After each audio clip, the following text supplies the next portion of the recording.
قوة إلا بالله العلي العظيم.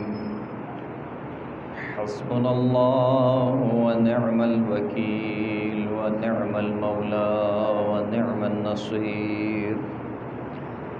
أعوذ بالله السميع العليم من الشيطان اللعين الرجيم. بسم الله الرحمن الرحيم. الحمد لله الأول بلا أول كان قبله والآخر بلا آخر يكون بعده، الذي قصرت عن رؤيته أبصار الناظرين وعجزت عن نعته أوهام الواصفين.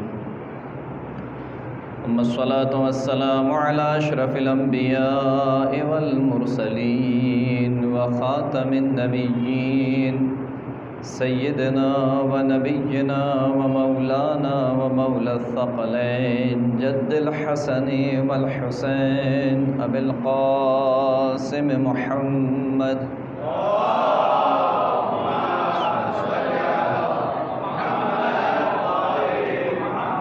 وعلى آله الطيبين الطاهرين المعصومين المنتجبين المنتخبين الميامين الذين أذهب الله عنهم الرجس وطهرهم تطهيرا.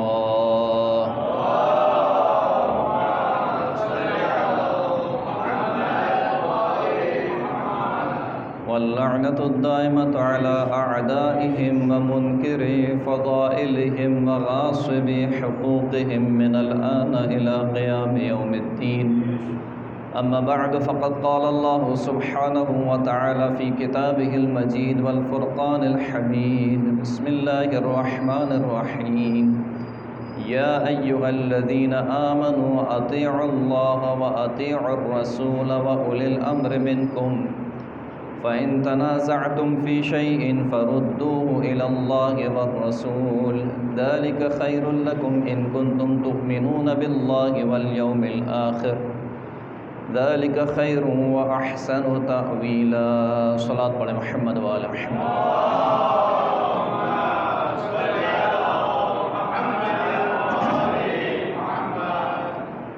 سلسلہ عصمت و طہارت کی 7ویں کڑی اور سلسلہ امامت کی 5ویں کڑی امام محمد باقر علیہ الصلوۃ والسلام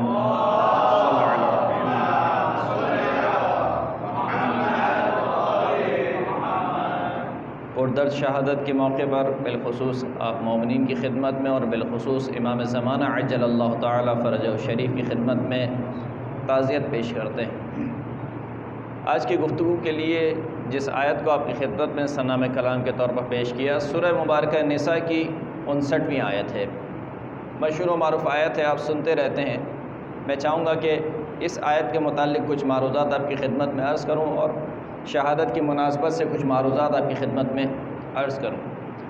ارشاد رب العزت ہو رہا ہے کہ یا ایھا الذین آمنوا اطیعوا اللہ، اے ایمان والو اللہ کی اطاعت کرو، وَأَطِيعُوا الرَّسُولَ اور ہمارے رسول کی اطاعت کرو، وَأُولِي الْأَمْرِ مِنْكُمْ اور جو تم میں سے صاحبان امر ہیں ان کی اطاعت کرو. فَإِن تَنَازَعْتُمْ فِي شَيْءٍ فَرُدُّوهُ إِلَى اللَّهِ وَالرَّسُولِ اگر تمہارا کسی چیز میں جھگڑا ہو جائے، اختلاف ہو جائے تو اس کو پلٹا دو اللہ کی طرف اور اللہ کے رسول کی طرف. اگر تم اللہ پر ایمان رکھتے ہو اور روز آخرت پر ایمان رکھتے ہو، ذالک خیر و احسن تاویلا اور اگر تم اپنے اختلاف کو پلٹا دو گے اللہ اور اللہ کے رسول کی طرف تو یہ تمہارے حق میں بہتر بھی ہے اور پلٹانے کے اعتبار سے یہ سب سے اچھا فیصلہ ہوگا.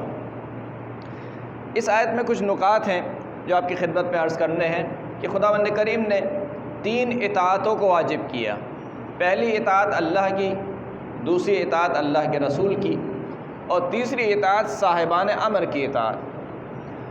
لیکن جب اپنی اطاعت اور اپنے رسول کی اطاعت کو بیان کیا تو لفظ اطیعوا کے ذریعے سے بیان کیا. یا ایھا الذین آمنوا اطیعوا اللہ و اطیعوا الرسول.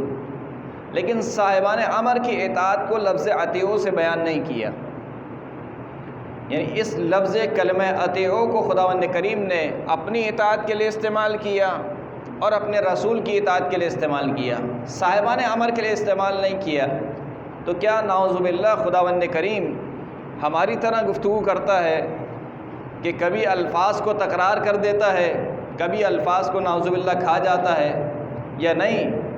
جب خداوند کریم کسی لفظ کی تکرار کرتا ہے تو اس کا کوئی مقصد ہوتا ہے، اور جب کسی جگہ کسی کلمے کو حذف کر دیتا ہے تو اس کا بھی کوئی نہ کوئی مقصد ہے۔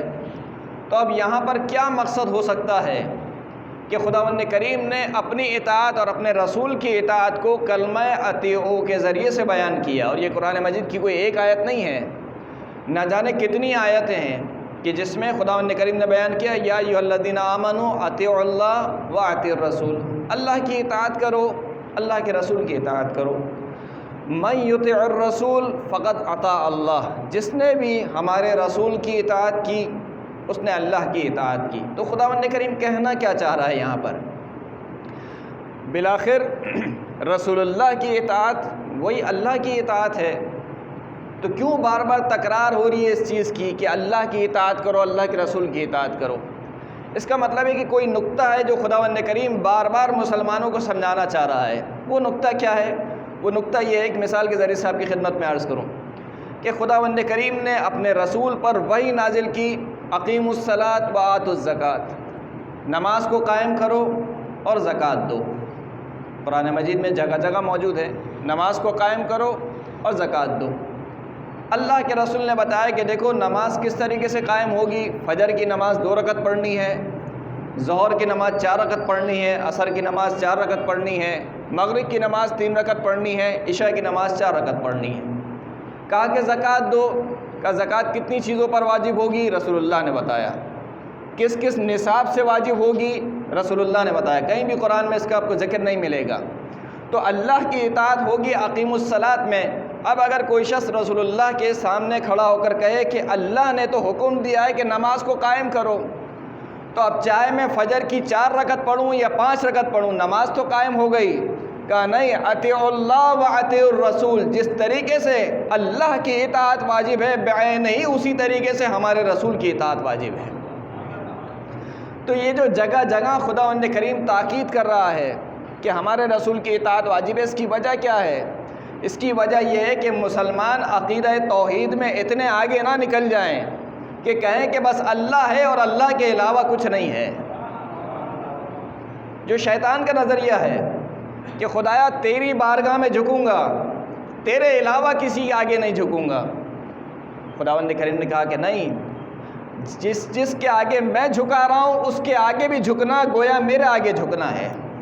تو اسی طریقے سے کہا کہ یا ایھا الذین آمنوا اطیعوا اللہ واطیعوا الرسول، فقط اللہ کی اطاعت کافی نہیں ہے جب تک ہمارے رسول کی اطاعت نہ کر لو۔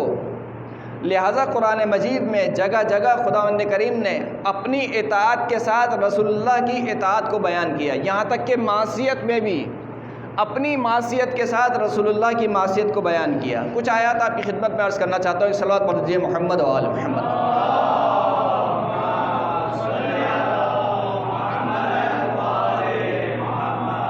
فرمایا کہ فلا وربک لا یؤمنون، اے حبیب تیرے پروردگار کی قسم، لا یؤمنون، یہ ہرگز ایمان نہیں لا سکتے، حتی یحکموک فیما شجر بینہم، جب تک اپنے باہمی اختلاف میں تجھے اپنا حاکم نہ بنا لیں، فیصلہ کرنے والا تو ہو۔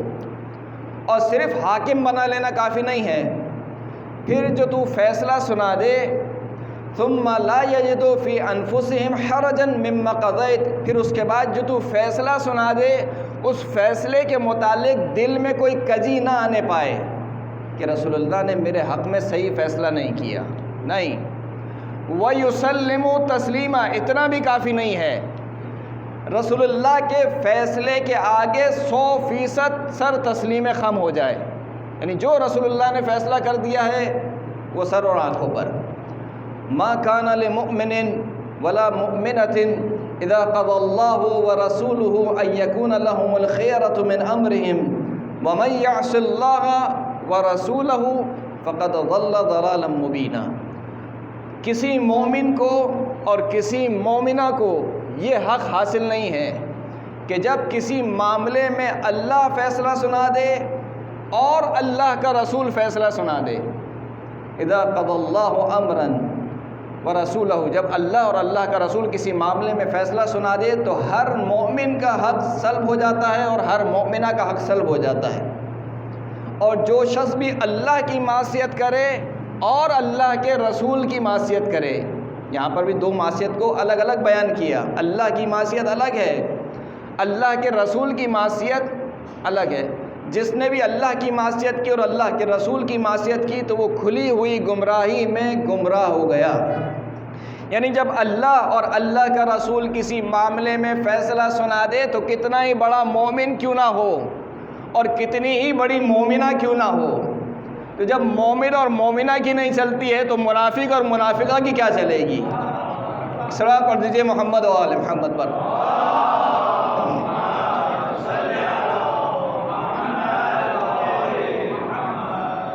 کتنی ہی آیتوں میں خداوند کریم نے بیان کیا کہ دیکھو فقط میری اطاعت کافی نہیں ہے، میرے رسول کی اطاعت بھی ضروری ہے. یہ کیوں سمجھا رہا ہے بار بار خداوند کریم؟ اتفاق سے ان آیتوں کے جو مخاطبین ہیں وہ یہود و نصارہ نہیں ہیں، کفار نہیں ہیں. یا ایھا الذین آمنوا سے آیت شروع ہو رہی ہے، اے ایمان والو. کیوں؟ کیونکہ خداوند کریم کو معلوم تھا کہ یہ مسلمان آنے والے زمانے میں توحید میں اتنے آگے نکل جائیں گے کہ کہیں گے کہ بس اللہ ہے اور اللہ کے علاوہ کچھ نہیں ہے. لہٰذا سورہ حجرات میں خداوند کریم کو بیان کرنا پڑا، یا ایھا الذین آمنوا لا تقدموا بین یدی اللہ ورسولہ. اے ایمان والو، اللہ اور اللہ کے رسول سے آگے مت بڑھو، اللہ اور اللہ کے رسول سے آگے مت بڑھو. یا ایھا الذین آمنوا لا ترفعوا اصواتکم فوق صوت النبی. اے ایمان والو، اپنی آوازوں کو رسول کی آواز پر بلند مت کرو. ولا تجہروا لہ بالقول کجہر بعضکم لبعض. اور ہمارے حبیب کو ایسے مت پکارو جیسے تم آپس میں ایک دوسرے کو پکارتے ہو. گویا خداوند کریم کہنا چاہ رہا ہے کہ ہمارے حبیب کو اپنی طرح مت سمجھو، یہ ہمارا نمائندہ ہے. یا ایھا الذین آمنوا، اور پھر اس کی سزا کتنی خداوند کریم نے بیان کی، ان تحبط اعمالکم. دیکھو اگر تم نے یہ کام نہیں کیا تمہارے اعمال حبط ہو جائیں گے، ضائع ہو جائیں گے. خدایا تیرے لیے نمازیں پڑھی، تیرے لیے روزے رکھے، تیرے لیے حج انجام دیا، کہا سب بیکار ہے اگر میرے حبیب کا احترام نہیں کرو گے، سب بیکار ہے. تو یہاں پر یہ آیت سمجھ میں آ رہی ہے کیونکہ قرآن مجید کی آیت ہے. لیکن جب ہم کہتے ہیں کہ علی کی ولایت کے بغیر سب بیکار ہے تو لوگ کہتے ہیں کہ کیسے بیکار ہو سکتا ہے. وہاں پر قرآن کی آیت ہے، یہاں پر رسول اللہ کی حدیث ہے. یا علی لو ان عبدا عبد اللہ مثل ما قام نوح فی قومہ. اے علی، اگر کوئی شخص اللہ کی اتنی عبادت کرے کہ جتنی حضرت نوح نے اپنی قوم میں قیام کیا، 950 سال اللہ کی عبادت کرے. وَكَانَ لَهُ مِثْلُ أُحُدٍ ذَهَبًا فَأَنفَقَهُ فِي سَبِيلِ اللَّهِ. کوئے احد کی پہاڑی کے برابر اس کے پاس سونا ہو، سارا کا سارا سونا اللہ کی راہ میں انفاق کر دے. ثُمَّ حَجَّ أَلْفَ حِجَّةٍ عَلَى قَدَمَيْهِ. پھر وہ 1000 حج پیدل انجام دے. ثم قتل بین الصفا والمروہ مظلوما. اور پھر اس کے بعد صفا اور مروہ کے درمیان مظلوم مارا جائے. ثم لم یوالیک یا علی لم یشم رائحۃ الجنہ. اتنے اعمال دینے کے باوجود بھی اگر تیری ولایت کا اقرار نہیں کرتا ہے تو جنت تو کیا، جنت کی خوشبو بھی نہیں سونگھ پائے گا.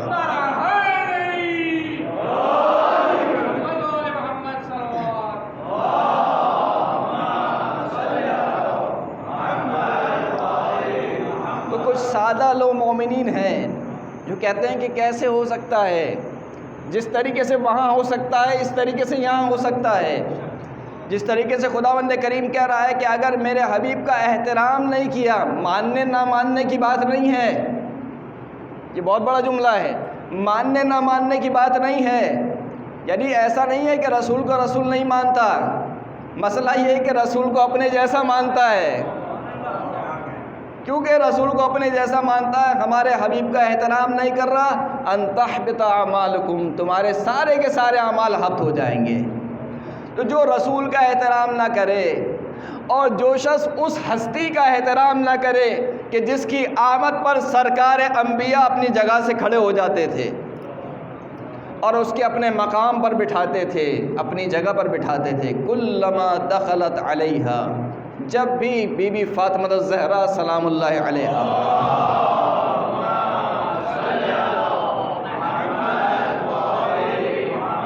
جب بھی داخل ہوتی تھیں، کلما یعنی ایک دو دفعہ کی بات نہیں ہے کہ آپ کہیں کہ ایک دو دفعہ اتفاق ہو گیا، کہا نہیں، کلما دخلت علیہا، جب بھی داخل ہوتی تھیں، قام الیہا، کھڑے ہو جاتے تھے، قام الیہا، الیہا کا کیا مطلب ہے؟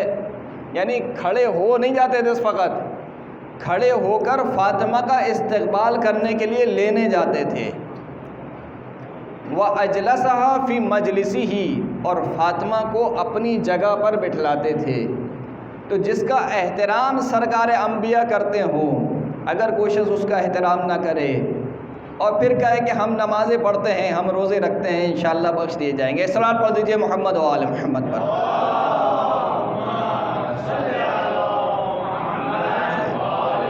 تو ان ساری آیات میں عزیزان گرامی رسول اللہ کی اطاعت بیان ہوئی کہ رسول اللہ کی اطاعت کرنی ہے، لیکن خدا نے کوئی قید و شرط نہیں لگائی۔ یعنی کیا مطلب؟ یعنی یہ نہیں کہا کہ جب رسول مدینے میں ہوں تو اطاعت کرنی ہے، یہ نہیں کہا کہ جب رسول مکے میں ہوں تو اطاعت کرنی ہے، یہ نہیں کہا کہ اگر سفر میں ہوں تو اطاعت کرنی ہے، یہ نہیں کہا کہ جمعے کا خطبہ دے رہے ہوں تو اطاعت کرنی ہے، یہ نہیں کہا کہ اگر صحت کے عالم میں کوئی حکم دے تو اطاعت کرنی ہے، بیماری کے عالم میں کوئی حکم دے تو اطاعت نہیں کرنی، نہیں، مطلق ہے، بغیر کسی قید و شرط کے۔ اس قید کو سمجھانے کے لیے آپ کی خدمت میں عرض کروں کہ والدین کے ساتھ نیکی کا حکم دیا خداوند کریم نے، وَوَصَّيْنَا الْإِنسَانَ بِوَالِدَيْهِ إِحْسَانًا، ہم نے انسان کو وصیت کی، نصیحت کی کہ وہ اپنے والدین کے ساتھ احسان کرے۔ وَإِن جَاهَدَاكَ لِتُشْرِكَ بِي مَا لَيْسَ لَكَ بِهِ عِلْمٌ فَلَا تُطِعْهُمَا، لیکن اگر تیرے دونوں والدین تجھے اس بات پر ابھاریں کہ تو میرے ساتھ کسی کو شریک قرار دے تو فَلَا تُطِعْهُمَا، بس ان کی اطاعت نہ کرنا۔ یعنی یہاں پر والدین کی اطاعت واجب ہے لیکن مشروط ہے، کیونکہ والدین معصوم ہستیاں نہیں ہیں، تو اس وجہ سے خداوند کریم کو قید لگانی پڑی کہ دیکھو والدین کی اطاعت کرو، لیکن اگر والدین شرک کا حکم دیں تو اطاعت مرد کرنا، کیونکہ والدین معصوم ہستیاں نہیں ہیں، لہٰذا خداوند کریم نے قید لگائی۔ رسول اللہ معصوم ہستی ہیں، ممکن ہی نہیں ہے کہ رسول اللہ کوئی حکم دے جو اللہ کے برخلاف ہو، جو اللہ کی رضا کے برخلاف ہو، لہٰذا بغیر قید و شرط کے بیان کیا گیا کہ دیکھو ہمارے رسول کی اطاعت کرو، ہر حال میں اطاعت کرو، جس عالم میں بھی تمہیں حکم دیں اطاعت کرو۔ تو اب کوئی شخص یہ نہیں کہہ سکتا کہ جب اللہ کے رسول کہیں کہ قلم و دوات لا دو تو کوئی شخص کہے نعوذ باللہ اس شخص کو تو ہذیان ہو گیا ہے۔ اگر اس بات کو مان بھی لیا جائے ہذیان ہو گیا ہے، تب بھی آیت کہہ رہی ہے کہ ہمارے رسول کی اطاعت کرو۔ صلوات پڑھ دیجئے محمد و آل محمد۔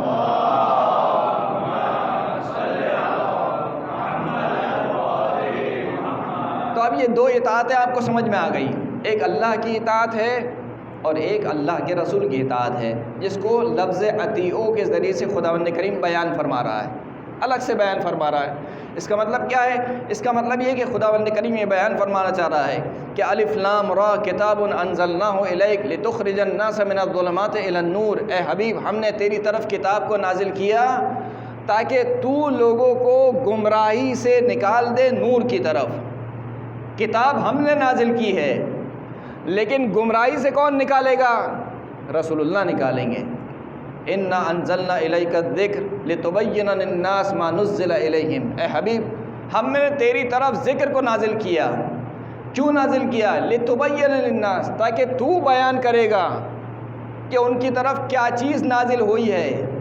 تو کتاب کافی ہے کا نعرہ تو خود قرآن مجید باطل کر رہا ہے، خود قرآن مجید کہہ رہا ہے کہ اگر یہ کتاب ہدایت ہے اس وقت تک ہدایت نہیں ملے گی جب تک ہادی سے نہیں لوگے۔ ایک صلوات پڑھے محمد و آل محمد۔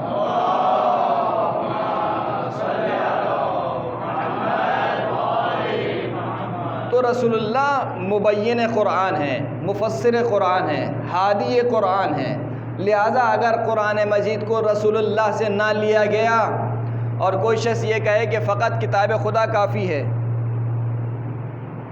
محمد صلوات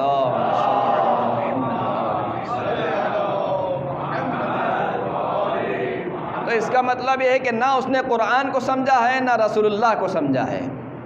تو رسول اللہ کی ذات گرامی کو خداوند کریم نے مبین قرآن اور مفسر قرآن قرار دیا، لہٰذا کہا کہ اطیعوا الرسول، اللہ کی اطاعت بھی واجب ہے بعینہ ہی، اسی طریقے سے رسول اللہ کی اطاعت واجب ہے۔ اب تیسری اطاعت پر آ جائیے، وَأُولِي الْأَمْرِ مِنْكُمْ، جب اولی الامر کا مرحلہ آیا تو وہاں پہ لفظ اطیع کو تکرار نہیں کیا، اولی الامر کو عطف کیا رسول پر۔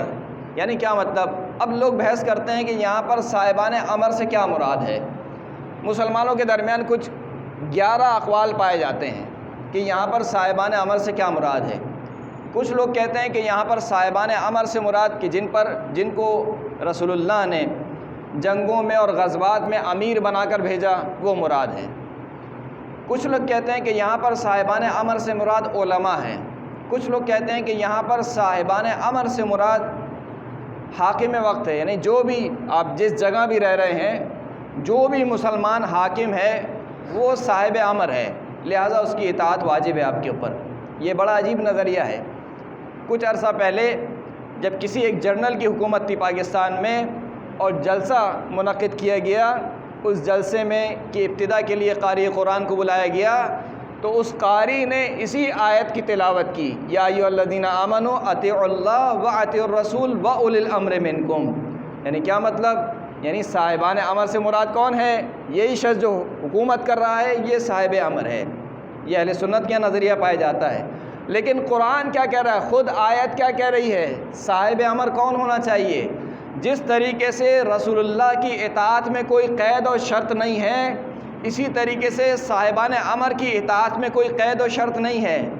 اس کا مطلب یہ ہے کہ یہ صاحبان امر وہ افراد ہیں کہ ان کی اطاعت بعینہ ہی اسی طریقے سے واجب ہے جس طریقے سے رسول اللہ کی اطاعت واجب ہے۔ تو اس کا مطلب یہ ہوا کہ یہ صاحبان امر، ابھی ہم بحث نہیں کر رہے کہ کون ہیں، ہم تو امکان کی حد تک بحث کر رہے ہیں کہ کون ہو سکتے ہیں۔ آیت کیا کہہ رہی ہے؟ آیت یہ کہہ رہی ہے کہ یہ صاحبان امر کیونکہ ان کی اطاعت رسول اللہ کی طرح بغیر کسی قید و شرط کے واجب ہے، لہذا یہ صاحبان امر وہ ہستیاں ہونی چاہیے جو کردار میں اور صفات میں رسول اللہ کی ہم شبیہ ہوں، ورنہ ان کی اطاعت رسول اللہ کی اطاعت کی طرح واجب نہیں ہونی چاہیے، ورنہ پھر خداوند کریم کو قید لگانی چاہیے۔ جس طریقے سے والدین کی اطاعت میں خداوند کریم نے قید لگائی، وَإِن جَاهَدَاكَ، اگر یہ والدین تجھے شرک پر ابھاریں تو فَلَا تُطِعْهُمَا، یہاں پر بھی شرط لگانی چاہیے تھی۔ اگر عام مسلمان، عام حکمران یہاں پر مراد ہوتے جو کہ غیر معصوم ہیں، اب توجہ کر رہے ہیں، یعنی اگر اس آیت پر مسلمان کو عمل کرنا ہے، یہ آیت قرآن کی آیت ہے یا نہیں ہے، اور قرآن پر عمل ہوگا قیامت تک۔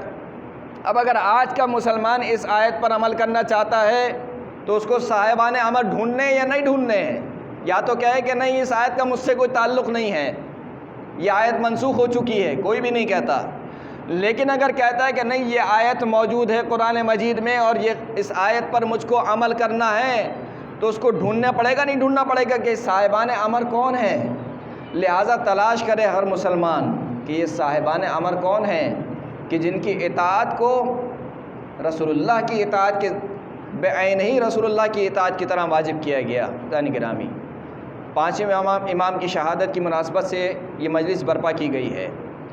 5ویں امام کا جو سب سے بڑا کارنامہ تھا، 5ویں امام اور 6ٹھے امام، وہ سب سے بڑا کارنامہ یہ تھا کہ جس غدیر کو بھلا دیا گیا تھا اس غدیر کو زندہ کیا۔ جس غدیر کو بھلا دیا گیا تھا کہ جس کے نتیجے میں کربلا برپا ہوئی، غدیر کو بھلا دیا گیا تو کربلا برپا ہوئی۔ اگر غدیر کو نہ بھلاتے مسلمان، جو کہ جان بوجھ کے بلایا گیا، تو کبھی بھی کربلا برپا نہ ہوتی۔ کربلا کا پیش خیمہ سقیفہ ہے زانی گرامی، کربلا کا پیش خیمہ یہ سقیفہ ہے۔ وہاں سے جو ایک نظریہ چلا تھا، جو خلافت کی سیٹ پر بیٹھ گیا اس کو خلیفۃ الرسول کہا جانے لگا، اس کی خلافت کو خلافت الہیہ تصور کیا جانے لگا۔ جب یہ تصور کیا جانے لگا تو اب کسی مسلمان کو جرت نہیں تھی کہ خلیفہ پر اعتراض کرے۔ کیوں؟ کیونکہ خلیفۃ الرسول ہے، کیونکہ اس کی خلافت خلافت الہیہ ہے۔ پانچویں امام نے، اور بالخصوص کربلا کو جو واقعہ ہوا، اس کا جو سب سے بڑا اگر کہنا چاہیے، اگرچہ کہ الفاظ کے اعتبار سے میں امید رکھتا ہوں کہ میرے الفاظ آپ نہیں پکڑیں گے، واقعہ کربلا میں اگر کہا جائے کہ سب سے بڑا ہنر جو امام حسین نے کیا ہے علیہ الصلوۃ والسلام نے کیا ہے، وہ یہی ہے کہ لوگوں کو یہ سمجھایا ہے کہ دنیا کا خلیفہ کچھ اور ہوتا ہے، خلیفۃ الرسول کچھ اور ہوتا ہے، اور دنیاوی خلافت کچھ اور ہے، الہی خلافت کچھ اور ہے۔ اپنی سیاست کو اسلام کا لبادہ اڑا کر لوگوں کے سامنے پیش کیا گیا، اپنی سیاست کو۔ یہ کام ہوتا رہا یہاں تک کہ ہر امام کے دور میں یہ کام ہوتا رہا، یہاں تک کہ مروانی خلیفہ برسر اقتدار آ گئے۔ مروانیوں کے بعد یعنی بنی امیہ آئے، پھر بنی امیہ کے بعد مروانی آئے، پھر مروانیوں کے بعد عباسی خلفاء آئے۔ یہ سب جو سلسلہ چلتا رہا، کیوں چلتا رہا؟ یعنی ہر آنے والا اپنے آپ کو نومینیٹ کرتا تھا کہ میں خلیفۃ الرسول ہوں، میرے پاس جو خلافت ہے وہ خلافت الہیہ ہے۔ تو امام کا جو سب سے بڑا کارنامہ تھا پانچویں امام کا، حد فاصل کو بیان کیا لوگوں کے سامنے کہ دیکھو خلافت الہیہ الگ چیز ہے، رسول کی جانشینی ایک الگ چیز ہے، اور یہ لوگ جو اپنی سیاست کر رہے ہیں یہ ایک الگ چیز ہے۔ پانچویں امام کا دور، خیال یہ کیا جاتا ہے کہ امام کا دور بہت مناسب تھا یا بہت آرام دہ تھا، ایسا ہرگز نہیں ہے، بہت کٹھن دور تھا۔ 20 سالہ امامت کا دور، جس میں 4 مروانی خلیفہ ہیں، عبد الملک ہے، ولید ہے، سلیمان ہے، یزید اور ہشام۔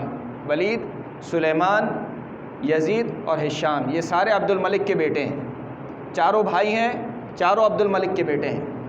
عبد الملک کون ہے؟ عبد الملک جو مروان کا بیٹا ہے، اور مروان کون ہے؟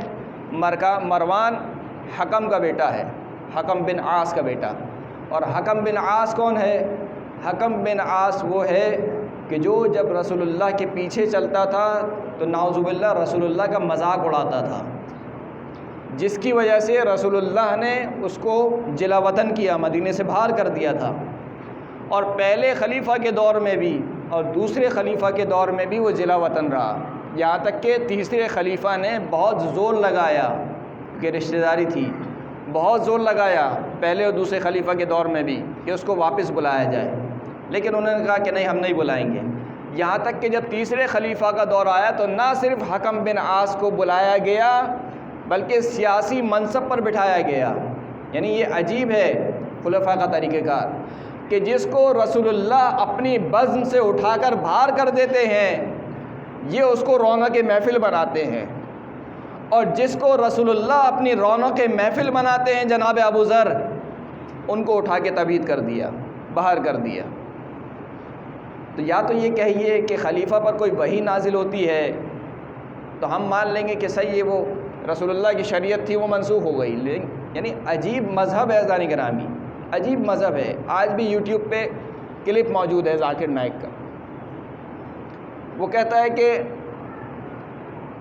رسول اللہ کے دور میں بھی اگر کوئی شخص ایک مجلس میں 3 طلاق دیتا تھا تو وہ ایک ہی طلاق شمار ہوتی تھی، یعنی اگر 3 مرتبہ اپنی بیوی کو کہہ دے طلاق طلاق طلاق تو وہ ایک ہی طلاق شمار ہوتی تھی، یہ ذاکر نائک کہہ رہا ہے۔ خلیفہ اول کے دور میں بھی یہی تھا کہ اگر کوئی شخص 3 مرتبہ طلاق کہے تو ایک ہی مرتبہ طلاق شمار ہوتی ہے۔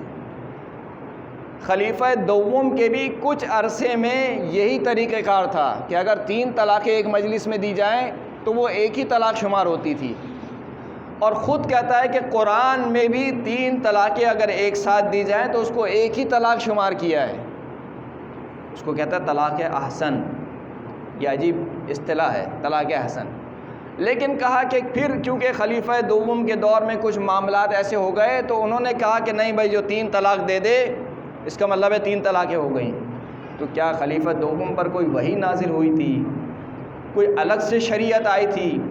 کس بنیاد پر آپ کہہ رہے ہیں کہ نہیں خلیفہ دوم کا قول جو ہے وہ مانا جائے گا؟ قرآن کے خلاف ہے، رسول اللہ کے خلاف ہے، کیسے ممکن ہے؟ یہ جو حد فاصل ہے، اس حد فاصل کو امام محمد باقر نے دور کیا کہ دیکھو یہ جو کہہ رہے ہیں اس کو یہ نہ سمجھا جائے کہ یہ خدا اور رسول کا قول ہے، یہ خود ان کی اپنی بدعت ہے، ان کا اپنا نظریہ ہے۔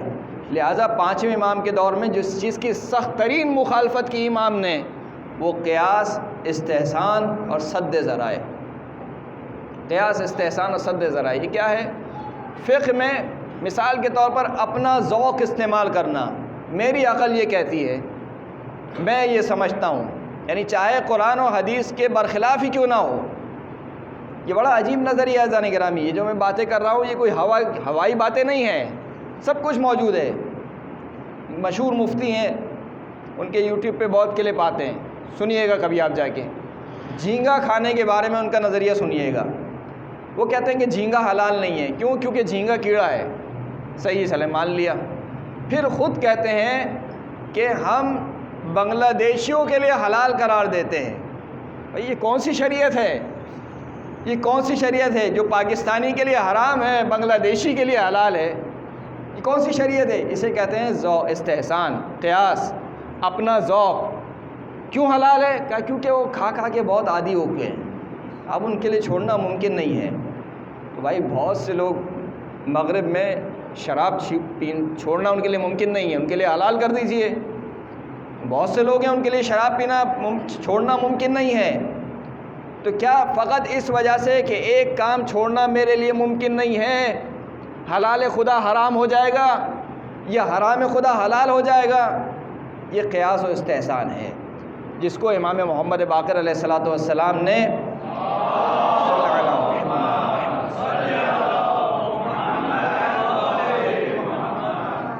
تو یہ مروانی خلیفہ جو امام کے دور میں، یعنی یہ مروانی خاندان، اسے کہنا چاہیے کہ انتہا درجے کا دشمن آل محمد، انتہا درجے کا دشمن آل محمد۔ یعنی عجیب ہے، یہ مروانی خلیفہ کے سامنے اگر آپ کسی کو کافر و زندیق کہہ دیں تو اس کے لیے کوئی مسئلہ نہیں ہے، لیکن اگر کہہ دیں کہ یہ علی کا شیعہ ہے تو فوراً سے حکم دے دیا جاتا ہے کہ اس کی گردن اڑا دی جائے۔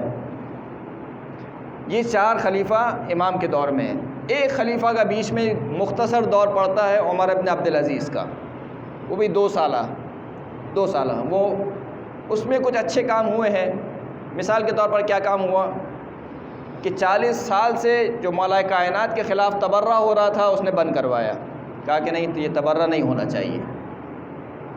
100 سال سے حدیث رسول بیان کرنے پر پابندی تھی، کہا کہ نہیں اس طریقے سے تو علوم اسلامی جو ہے وہ ختم ہو جائیں گے۔ حدیث ابھی آپ کی خدمت میں عرض کیا کہ اطیعوا اللہ و اطیعوا الرسول، سنت رسول بیان کرنے والی ہے قرآن مجید کو، اگر آپ نے حدیث پر تالا لگا دیا تو کیسے بیان ہو گئے قرآن کے احکام؟ تو اس نے کہا کہ نہیں حدیث کو بیان ہونا چاہیے۔ تیسرا جو اس نے کام کیا کہ وہ فدق کو واپس دیا اہل بیت اطہار کو۔ اور چوتھا جو اس نے ایک اچھا کام کیا وہ یہ کہ جتنا بھی مال انہوں نے اقربا پروری میں لٹایا تھا یا اپنی عیش و عشرت میں لگایا تھا، سارا مال بیت المال میں واپس کیا، یہاں تک کہ ان کے زیبا ترین لباس، ریشم کے نرم لباس ان کو بیچا، کنیزوں کو بیچا، سارا مال بیت المال میں واپس کیا۔ اہل بیت اطہار کا جتنا حق بنتا تھا بیت المال سے وہ حق ان کو پہنچایا۔ یہ سارے اچھے کام آپ نے سن لیے، لیکن اب اس کے باوجود کوئی یہ نہ کہے کہ یہ مومن آل بنی امیہ تھا۔ کیوں؟ ابھی حدیث آپ کی خدمت پہ عرض کی میں نے ابتدائے کلام میں کہ 950 سال کی بھی عبادت کیوں نہ کرے، کوئی احد کی پہاڑی کے برابر بھی سونا اللہ کی راہ میں انفاق کیوں نہ کرے، 1000 حج پیدل کیوں نہ انجام دے، صفا اور مروہ کے درمیان مقتول کیوں نہ مارا جائے، جب تک آل محمد کا وہ حق ادا نہ کرے جو اللہ نے آل محمد کے لیے رکھا ہے تو جنت تو کیا، جنت کی خوشبو بھی نہیں سونگھ سکے گا۔ تو ہمارے نزدیک کوئی فرق نہیں ہے یزید اور عمر بن عبدالعزیز میں، کوئی فرق نہیں ہے۔ یہ سارے اچھے کام کیے، ہو سکتا ہے عذاب میں تخفیف ہو جائے، ممکن ہے، وہ بھی ہم نہیں کہہ سکتے، لیکن وہ خدا جانتا ہے اور وہ بندہ جانتا ہے، لیکن بہرحال تو کوئی شخص فقط ان اعمال کی وجہ سے یہ نہ کہے کہ یہ اچھا تھا باقی تھوڑے برے تھے، ایسا ممکن نہیں ذہن گرامی۔ تو 2 سال کا دورانیہ ہے عمر ابن عبدالعزیز کا، یہ تو غیروں کی بات ہو گئی۔ جو اپنے ہیں، اپنوں سے مراد کون؟ بنی ہاشم۔ بنی ہاشم 2 گروہ میں تقسیم ہے، بنی عباس اور حسنی یا حسینی سادات۔ بنی عباس کربلا کے واقعے سے ہی الگ ہو گئے اہل بیت سے۔ ابن عباس ان کی جو بھی عظمت اور جلالت ہے وہ سب اپنی جگہ، مکہ میں آ کر امام حسین کو کہتے ہیں کہ کربلا نہ جائیے۔ امام کہتے ہیں کہ نہیں، مجھے حکم دیا گیا ہے لہٰذا میں کربلا جاؤں گا۔ کہتے ہیں کہ اچھا جانا ہی ہے تو چلے جائیے، ان مستورات کو نہ لے کے جائیے۔ اور جب زینب نے سنا نا کہ ابن عباس نے کہا ہے کہ ان مستورات کو نہ لے کے جائیے، تو ایک مرتبہ تڑپ کے کہیں کہ اے ابن عباس، کیا بہن کو بھائی سے جدا کرنا چاہتے ہو؟ تو وہاں سے بنی عباس الگ ہو گئے، یعنی کربلا کے شہداء میں کوئی بھی آپ کو بنی عباس کا فرد نہیں ملے گا، ایک بھی فرد نہیں ملے گا۔ اگرچہ کربلا کے بعد انہوں نے یلا سارت اللہ الحسین کی نعرہ لگایا یا الرضا لآل محمد کا نعرہ لگایا، لیکن فقط کس لیے؟ حکومت کے لیے، یعنی ان نعروں کو وسیلہ بنایا اپنی دنیا کے لیے۔ جو کام بنی امیہ کر رہے تھے، مروانی کر رہے تھے، وہی انہوں نے کیا، کوئی فرق نہیں ہے۔ انہوں نے بھی اپنی خلافت کے اوپر اسلام کا لبادہ اڑایا، انہوں نے بھی یہ کام کیا۔ تو یہ بنی عباس۔ پھر اس کے بعد آ جائیے حسنی سادات۔ حسنی سادات کے 2 گروہ ہو گئے۔ ایک گروہ وہ ہو گئے، قرآن کی آیت میں نے آپ کی خدمت میں عرض کی، یا ایھا الذین آمنوا لا تقدموا بین یدی اللہ ورسولہ، اے ایمان والو اللہ اور اللہ کے رسول سے آگے مت بڑھو۔ جس طریقے سے رسول سے آگے نہیں بڑھنا ہے، اسی طریقے سے خلیفۃ الرسول سے بھی آگے نہیں بڑھنا ہے۔ تو ایک گروہ وہ ہو گیا کہ انہوں نے مستقل اپنا حکمت عملی انجام دی، کہا کہ نہیں بھائی ہم تو نہیں رہ سکتے، ہم تلوار اٹھائیں گے۔ لہٰذا عبداللہ محض اور نفس زکیہ محمد ابن عبداللہ، ان دونوں نے قیام کیا اور شہید ہو گئے۔ یہ حسنی سادات۔ حسنی سادات کا دوسرا گروہ مروانیوں سے جا ملا، یعنی خلافت کے دربار میں جا ملا، یہاں تک کہ زید ابن حسن وہ شخص ہے کہ جس نے امام محمد باقر کی زین پر زہر کو ملا، کہ جس زہر سے امام کی شہادت ہوئی، زید ابن حسن۔ اب آ جائیے حسینی سادات۔ پھر حسینی سادات کے 2 گروہ ہو گئے۔ ایک گروہ زید ابن علی، امام محمد باقر کے بھائی، انہوں نے بھی وہی کام کیا جو عبداللہ محض نے کیا، کہا کہ نہیں تلوار اٹھانی چاہیے۔ لہذا امام کو کہنا پڑا ان شیعتنا من اطاع اللہ، ہمارے شیعہ وہ ہیں جو اللہ کی اطاعت کریں۔ ان شیعتنا من شیعنا، ہمارے شیعہ وہ ہیں جو ہمارے پیچھے پیچھے چلیں، ہمارے آگے مت چلیں، ہمارے پیچھے پیچھے چلیں، جو ہم حکم دے رہے ہیں وہ کام انجام دیں۔ ان شیعتنا من شیعنا واتبع آثارنا، اور جو کام ہم انجام دیتے ہیں اس کی اتباع کریں جو ہم حکم دیتے ہیں۔ وعمل باعمالنا، وہ عمل انجام دیں جو ہم عمل انجام دیتے ہیں۔ یہ جو حدیث بیان کی جاتی ہے یہ اس چیز کی طرف ناظر ہیں کہ وہ شیعہ جو اپنے آپ کو بہت زیادہ جذباتی سمجھ رہے تھے اس کے دور میں اور کہہ رہے تھے کہ ہم امام سے زیادہ سمجھتے ہیں، ان کے لیے کہا کہ نہیں، ہمارا شیعہ نہیں ہو سکتا مگر یہ کہ جو ہماری اطاعت کرے۔ اور پھر دوسرا گروہ جو امام کے ہمراہ تھا، یہ شیعوں کی حالت یعنی خود بنی ہاشم کی حالت تھی۔ تیسرا گروہ شیعوں کا گروہ ہے، کوفہ میں رہنے والوں کا گروہ ہے۔ ان کی حالت کیا ہے؟ ان کی حالت یہ ہے کہ برید عجلی امام کی خدمت میں حاضر ہوتا ہے۔ میں بس یہ آخری نقطہ آپ کی خدمت میں بیان کروں اور پھر منزل مصائب پر آ جاؤں گا۔ برید عجلی امام کی خدمت میں حاضر ہوتا ہے اور امام سے کہتا ہے کہ کوفہ میں آپ کے بڑے شیعہ ہیں، آپ قیام کیجئے، انشاءاللہ حکومت آپ کی ہے۔ امام نے کہا اچھا ایسے ہیں، کہا یہ بتاؤ کہ کیا وہ جو شیعہ ہیں آپس میں ان میں سے کوئی بغیر پوچھے کسی دوسرے شیعہ کی جیب میں ہاتھ ڈال کے پیسے نکال لیتا ہے اور اس کو کوئی اعتراض نہ ہو؟ کہ نہیں مولا ایسا تو ایک بھی نہیں ہے۔ کہا ایسا ایک بھی نہیں ہے۔ امام نے جملہ کہا ہم بدمائہم ابخل، جو اپنے پیسے میں اتنا بخیل ہے وہ اپنے خون میں اس سے زیادہ بخیل ہے، وہ اپنے خون دینے میں اس سے زیادہ بخیل ہے۔ یعنی شیعہ تو تھے، صحیح ہے، امام سے عقیدہ رکھتے تھے، لیکن جب وقت پڑے گا تو یہ چھوڑ دیں گے، بھاگ جائیں گے۔ یہ شیعوں کی حالت تھی۔ کچھ شیعہ تھے جو ان کی تعداد بہت کم تھی، ابن میمون جیسے۔ ابن میمون مکہ کے رہنے والے تھے۔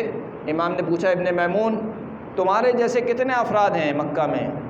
کہا بہت کم ہے۔ امام نے کہا کہ ہم نور اللہ فی الارض، ایسے افراد زمین پر اللہ کا نور ہے۔ کیسے افراد؟ جن کے عقیدے بھی درست تھے، جن کے عمل بھی درست تھے، امام کے پیچھے چلنے والے تھے، امام سے آگے چلنے والے نہیں تھے۔ ایسے افراد کو امام نے کہا کہ یہ اللہ کا نور ہے روئے زمین پر۔ بس عزیزان گرامی، بہت میں نے زحمت دیا آپ کو۔ اس امام کی شہادت کی شب ہے، اس نے اپنی کم سنی سے ہی مصائب کو دیکھا ہے عزیزان گرامی۔ یعنی کربلا میں امام کی عمر مبارک 4 سال کی ہے، اور 4 سال کی عمر میں امام نے وہ تمام حالات، وہ تمام مصائب دیکھے ہیں جو زین العابدین نے جوانی میں دیکھے ہیں۔ یعنی کیا مطلب؟ یعنی جس طریقے سے امام زین العابدین نے دیکھا کہ کس طریقے سے یزیدی سپاہی میرے خیموں کو آگ لگا رہے تھے، امام محمد باقر نے بھی دیکھا کہ کس طریقے سے سیدانیاں ایک خیمے سے دوسرے خیمے میں منتقل ہوتی جاتی تھی، اور یزیدی سپاہی نیزہ لے کر سیدانیوں کے پیچھے بھاگتے تھے۔ یہاں تک کہ روایت کہتی ہے کہ ایک مرتبہ ایک سیدانی مقتل کی جانب نکلی، اور وہ کہتی ہے کہ میرے پیچھے ایک کوئی یزیدی سپاہی بھاگا ہوا آ رہا تھا، میں بچنے کے لیے مقتل کی جانب نکلی اور مجھے ٹھوکر لگی اور غش کھا کے گر گئی۔ جب مجھے ہوش آیا تو میرا سر میری پھوپھی زینب کے زانو پر تھا، اور ایک مرتبہ میں نے اپنی پھوپھی سے کہا پھوپھی اماں کیا چادر کا کوئی ٹکڑا مل سکتا ہے؟ ایک مرتبہ زینب نے کہا اے میری بھتیجی ذرا اپنی پھوپھی کے سر پہ نگاہ کر، آج تو تیرے پھوپھی کے سر پہ بھی چادر نہیں ہے۔ اجرکم علی اللہ۔ حضرت گرامی، وہ تمام حالات اور واقعات جو زین العابدین نے دیکھے، وہ امام محمد باقر نے دیکھے، کس طریقے سے حسین کا لاشا پامال ہوا۔ امام محمد باقر نے 4 سال کی عمر میں دیکھا کس طریقے سے حسین کا سر نیزے پر بلند ہوا۔ امام محمد باقر نے 4 سال کی عمر میں دیکھا، ارے جب ابن زیاد کے دربار میں حسین کا سر سامنے رکھا ہوتا تھا اور ایک مرتبہ ابن زیاد چھڑی مارتا تھا تو جس طریقے سے سنگینہ تڑپ اٹھتی تھی، ارے اسی طریقے سے امام محمد باقر تڑپ جاتے تھے، ہائے میرے جد کے ساتھ کیا ہو رہا ہے۔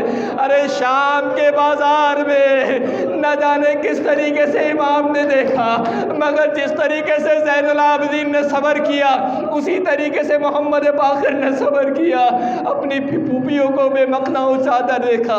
حضرت گرامی، وہ وقت آیا جب حشام بن عبد الملک نے ایک مرتبہ زہر بھجوایا، زین پر زہر کو ملا گیا، اور وہ وقت آیا مدینے میں ایک مرتبہ امام فرماتے ہیں چھٹے امام کہ میں نے اپنے بابا کو دیکھا کہ وہ کسی مرض میں مبتلا ہیں، مجھے خوف لاحق ہوا کہ ایسا نہ ہو کہ خدا نخواستہ اسی مرض میں اللہ سے جا ملیں۔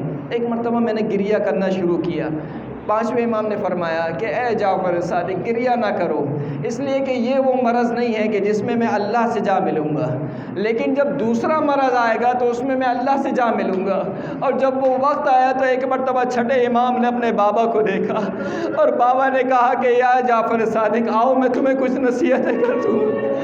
ایک مرتبہ امام سمجھ گئے کہ میرے بابا کا آخری وقت آ پہنچا، اور لیکن اپنے بابا سے کہا کہ یا امام، ارے پہلے جو بیماری تھی اس کی نسبت آج تو آپ بہت حشاش بشاش دکھ رہے ہیں۔